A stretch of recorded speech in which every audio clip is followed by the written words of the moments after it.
I'm John Buchanan, and in this video, we're going to look at how to make white noise risers. Now, this actually came from a question on the channel, so Ranik, this one's for you, but it's a really useful technique for everyone else too, and this is the track we're going to be adding a white noise riser to.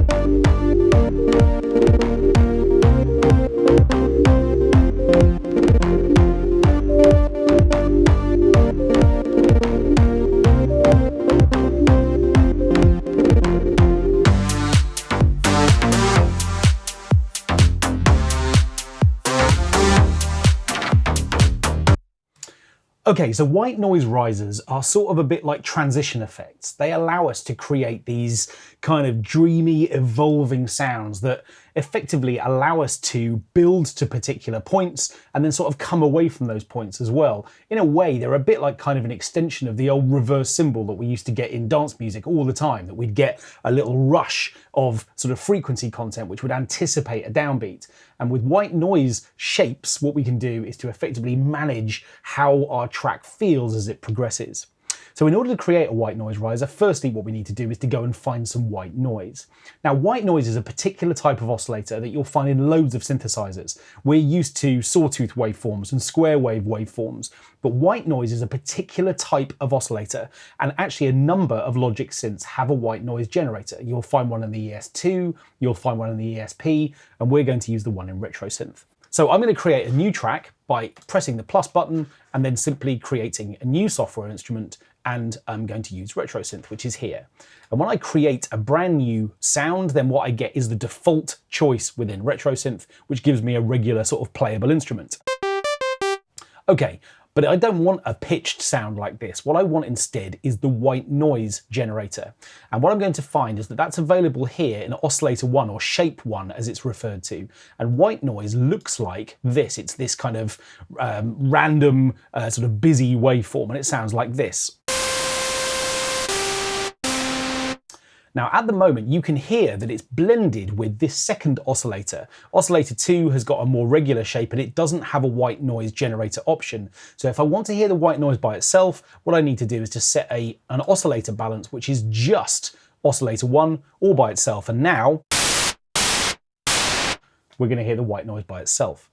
Now, in technical terms, every oscillator within a synthesizer is a collection of what we call the fundamental frequency and then a combination of harmonics that sit on top of that particular shape. And usually those relationships are very musical. So what we get is our pitched instruments with a kind of tone that's made up of the harmonics within the sound. The difference with white noise is that it's every single frequency playing back at the same volume.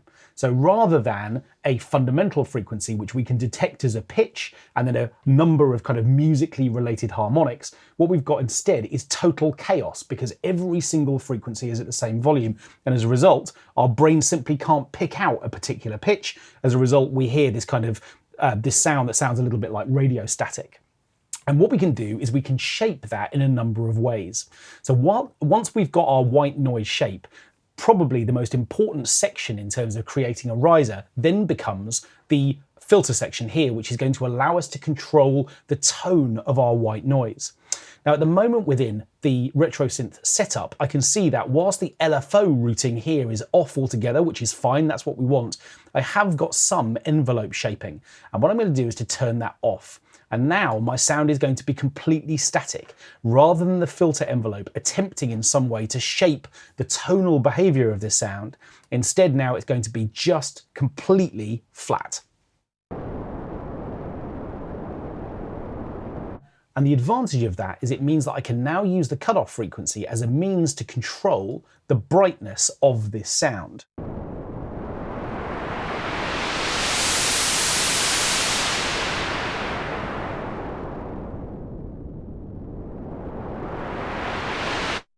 Now, at the most basic level, this is how to create a white noise riser. What I need to be able to do is to draw in some of those changes that I was just experimenting with so that I can kind of contour the shape of the sound that I want to use. Okay, so in order to do that, what I'm actually going to do is just simply record the note that I want to play. And it doesn't really matter which note I pick because, as we've already established, this isn't a pitched instrument. So all I'm going to do for now is to simply play in the notes where I want them, and then we'll begin to contour their tone.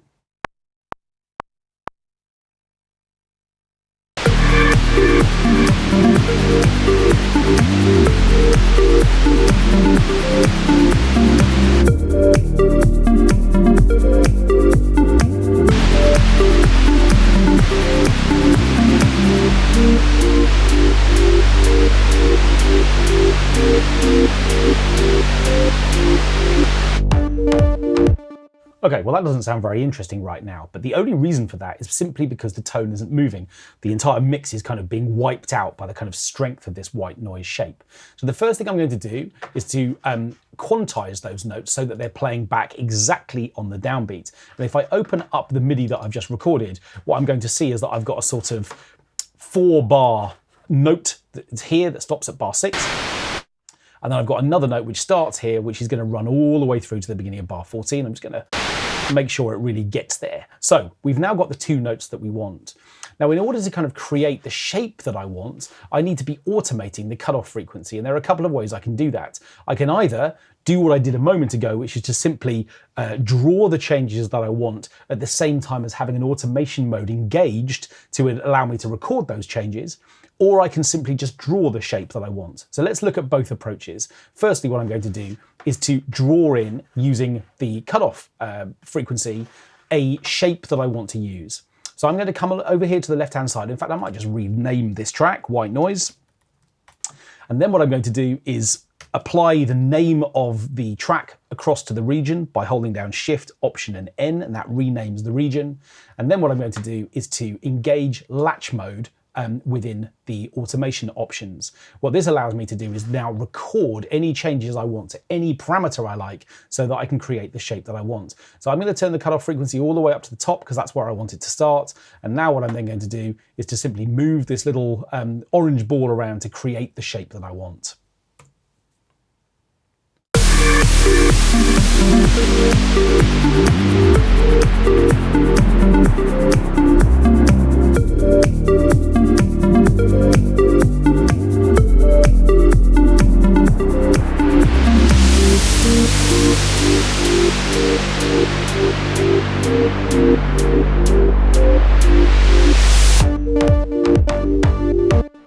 Okay, so I've broadly created a shape that I think works. We've got this kind of dynamic sweep down from the beginning. It then drops away, and then of course it comes back in, and then it falls away again. But to really be able to see exactly what I've done, what I need to do is a couple of things. Firstly, I'm going to close the display for RetroSynth. I'm also going to close down the MIDI editor. And what I'm going to do is to set up read mode, which is going to play back the automation that I've recorded, but prevent me from recording any new information sort of by mistake. Then what I'm going to do is to press A to open up the automation lanes. I can see the kind of ghost of the outline of the shape that I've created, but at the moment, by default, the white noise track is showing me volume automation. And what I need to do is to go and find the parameter that I've recorded, which is the cutoff frequency. So I'm going to select that option here. And in fact, actually, let's just zoom in on this track so we can see it a bit more clearly, which I'm just doing by holding down Command and arrow down. And now I can see the shape that I've recorded. Now, if I want to change any of this, if I want to amend it in some way, then I can simply by wiping out any points that I don't like. So by creating a new point, by simply just clicking to create a new point, I can drag across to the right-hand side to get rid of any data I like. So if what I want to do is to change the shape that I'm working with, then that's how I can do it. Now, I said a little while ago that if I don't want to use latch mode, and instead what I want to do is simply just draw this line of data from scratch, well, let's look at how that might work instead. What I'm going to do is to delete this cutoff information altogether by coming to the mix options, delete automation, and I'm going to delete the visible automation on the selected track. And that's going to get rid of my cutoff data. So if I was starting from scratch, how would I find this cutoff frequency? At the moment, I can see that it's listed here, but that's because I use latch mode to create it in the first place. Well, let's suppose I hadn't done that for a moment. What I would be greeted with when I opened up the automation lanes would be volume, because we know that Logic makes that the default parameter. What I could do instead would be to come to where it says volume, and then I can look through the options that are available, and RetroSynth is here. And within the RetroSynth drop-down options for automation, I can see that the filter is here, and here is the cutoff frequency.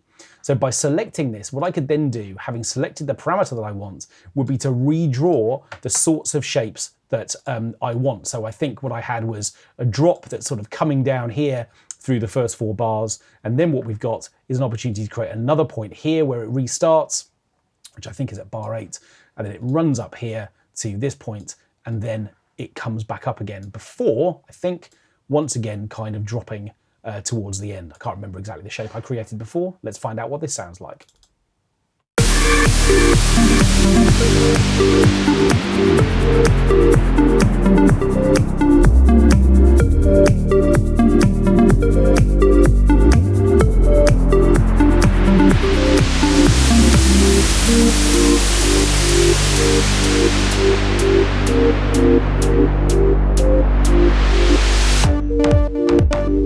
Okay, I think it was something a bit more like that. And of course, the advantage of this is that I get these very straight linear shapes, allowing me to create exactly the contours that I want. Now, a couple of things we're going to add just before we sort of move on and just sort of blend this into the mix. White noise risers like this, firstly, they tend to really dominate the mix. So the first thing I'm definitely going to do is to turn this down because it's way too loud in the context of the mix of the track overall. The other thing that white noise risers respond really well to are kind of spatial effects. And in particular, what I'm going to do is to send this sound into any reverb or delay options I've got available. I can see that I've got a couple of things set up already from other tracks within the mix. I'm going to make sure that I'm sending the sound across to both of those so that it gets a slightly more spatial treatment, because these types of treatments sound so much better when they're just a bit blurred out and a bit spacey. Of course, if I didn't have any auxiliaries set up already, I could create some new ones, or in fact, I could experiment with actually just inserting an effect kind of into the path of this sound by making sure that the sound is sort of passing through it all the way through. I might add another stereo delay, for instance, here, making sure that I've got plenty of feedback and a mix balance which is feeding enough of the signal into the delay to really be heard. I might take both the left and the right hand side of this delay up to 40%. And it's worth really noting that at the moment, the left delay is playing in quarter notes, whilst the right delay can be a different parameter. So if I want a really kind of spacey treatment where I've got a different delay time on each channel, that's worth bearing in mind, because for sounds like this, that can sound absolutely great. So what I'm also going to do is one last thing. In another video using this same track, I've created a sidechain compression technique, and that video is really worth watching. What I'm actually going to do is to apply that sidechain compression into this sound as well. So after my stereo delay, I'm going to set up Logic's compressor, and what I'm going to do is to go and find my sidechain input signal. And I think I'm going to find that on an audio track. Here's my sidechain trigger. And what this is going to do is to feed this external sidechain instrument into Logic's compressor. What I'm going to do is to then contour the threshold and ratio to ensure that we're hearing plenty of this. And then the makeup gain will allow me to balance the volume of this treatment in at the right level for this effect.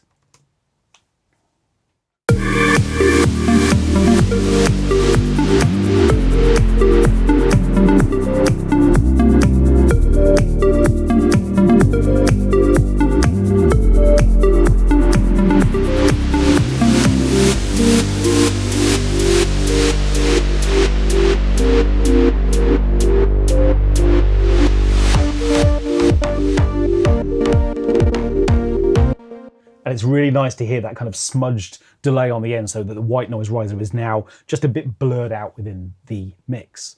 So what we've done within this video is to find out a little bit what white noise is, a particular oscillator type which is available in a number of Logic's synthesizers. What we've then done is to basically create the notes that we need to play with the lengths that we need them to be. And then what we've done is to experiment with automation to contour that white noise shape. We've looked at automating the filter cutoff so that the tone changes. And then what we've looked at a couple of other things, how to manage the automation for a sound like this, and then how to add effects and indeed a sidechain compression signal just to get the white noise to feel like it's part of the track.